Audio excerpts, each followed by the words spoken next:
J words and phrases for this lesson. So we're going to do F through I. We've got F words, fewer, less, and under, when to use each of those. For, and forward versus forward. Then we've got the G and H words, gone versus went, whole, wholly, and wholly. We've got the I words, imply versus infer, and irregardless versus regardless. Spoiler, irregardless is not a word. And we will end, as always, with some practice. All right. When do you use fewer, when do you use less, and when do you use under? Okay. When you are comparing amounts and you're trying to describe a lessening of those amounts, you use fewer for numbers that can be counted, less for uncountable amounts, and under for the direction. So I have fewer sleepless nights than I used to. I can count the number of sleepless nights I have, so I use fewer. Now that I keep less than $100 under my mattress. Well, under my mattress is pretty obviously about the direction. But why is less than $100 considered an uncountable amount? Well, that's because nights are round things. You don't have a partial sleepless night. You either have one or you don't. Whereas you can have a part of $1. We don't know exactly how much less, and it could be in fractions of dollars, so you say yes because it's not quite countable. You can go down as far as fractions of cents. You can't break it down nearly as easily as you can nights. So you use fewer for nights, less for amounts of money, and under for beneath the mattress. All right, for, and for. For, F-O-R, is a preposition. For, F-O-R-E, means ahead or in front. It's also the thing that you yell in golf when you're about to hit someone in the head with a ball. And for, F-O-U-R, is the number that comes after 3. So, I bought you a gift for your birthday, prepositional phrase. If you're not familiar with prepositions and prepositional phrases, go see the lesson on prepositions in basic grammar. The volunteer stepped to the fore. Well, if he's a volunteer, he probably is stepping out in front of everyone else. And there were 4 cookies on this plate, but now there are only 3. Did you eat my cookie? All right, forward versus forward. A foreword with an O and an E right there is an introduction to a book written by someone other than the author. It is literally a front word. It's a word in the front. Forward with an A and no E is the opposite of backward. So, Tom has written the foreword to this collection of William Shakespeare's plays. Whoever Tom is, he's not William Shakespeare, because William Shakespeare is not named Tom, he's named William. So, Tom has written an introduction by someone other than the author to a book of Shakespeare's plays. Most people prefer to drive their cars forward, not backward, so we're talking about the direction.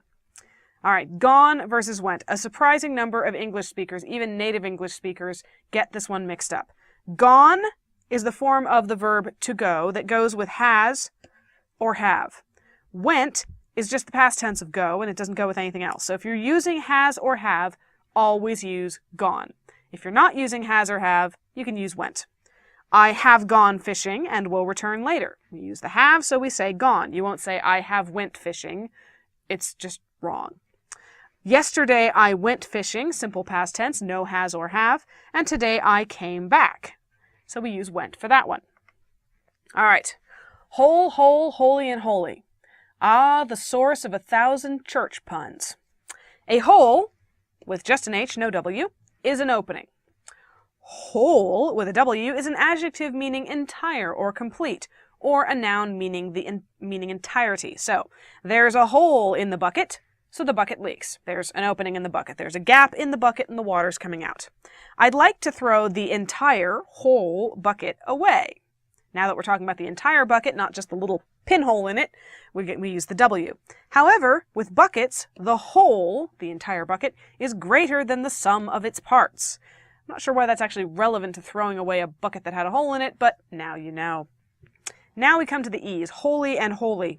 Holy, H-O-L-Y, means religious or sacred. Think holy water in vampire movies.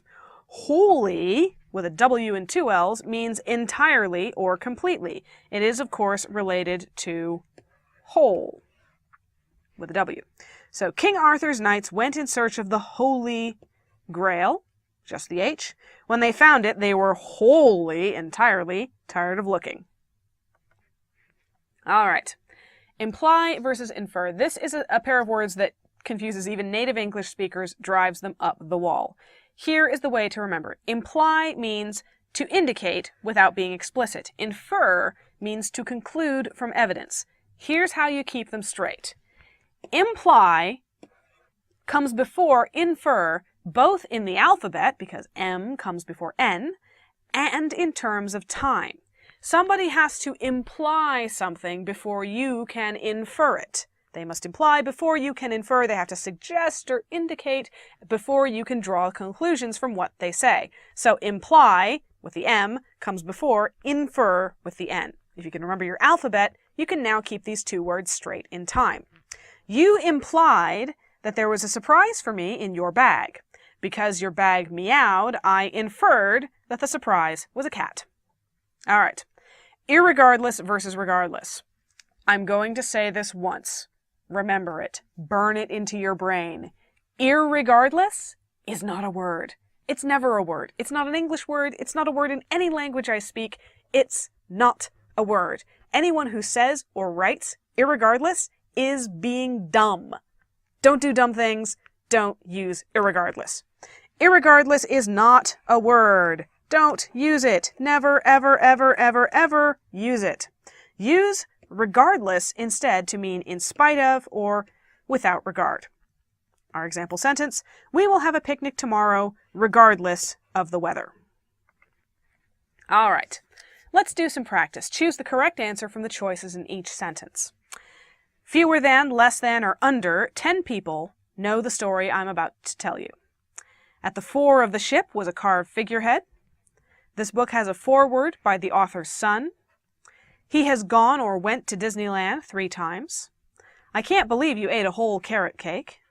You must be wholly sick to your stomach. I'd better dig you a hole and bury you. And by that remark, do you mean to imply or infer that just because I'm blonde, I must be stupid? Or finally, irregardless or regardless of what you may think, I have excellent grammar. Take a good look. Pause the video if you need to. And here we go. All right, the correct answers. Fewer than 10 people know the story I'm about to tell you. We are talking about people, something that can be counted as units. 1 person, 2 people, and so on. So we use fewer than. At the fore of the ship, at the front of the ship, was a carved figurehead. Your clue here was figurehead, which is a word for the wooden figure carved and stuck on the front of an old-fashioned wooden ship. So if you have a figurehead, it's at the front. That was your clue that you needed, for with the E. This book has a foreword, a front word, by the author's son. The clue here was author's son. Obviously somebody other than the author, unless the author has somehow found a way of being his own son. In which case time travel has been invented and I'm jealous. But we'll assume that time travel is not involved, therefore somebody other than the author wrote it, therefore it is a front word. He has gone to Disneyland 3 times. Your clue here was has. Gone goes with has, went never does. I can't believe you ate a whole carrot cake, an entire carrot cake. You must be entirely sick to your stomach. I'd better dig you an opening in the ground and bury you, a hole. By that remark, do you mean to imply that just because I'm blonde, I must be stupid? All right, if you have to ask a question about it, you're not really sure, so someone has been implying, they have been suggesting without saying it. Also, nobody infers by means of a remark. You infer with your ears and your brain. You imply with your mouth. And finally, regardless of what you may think, I have excellent grammar. Especially if you chose regardless rather than irregardless, which once again is not a word. Never, never use it. So, regardless of what you may think, I have excellent grammar. And that's all for this lesson. Thank you for watching. Educator.com.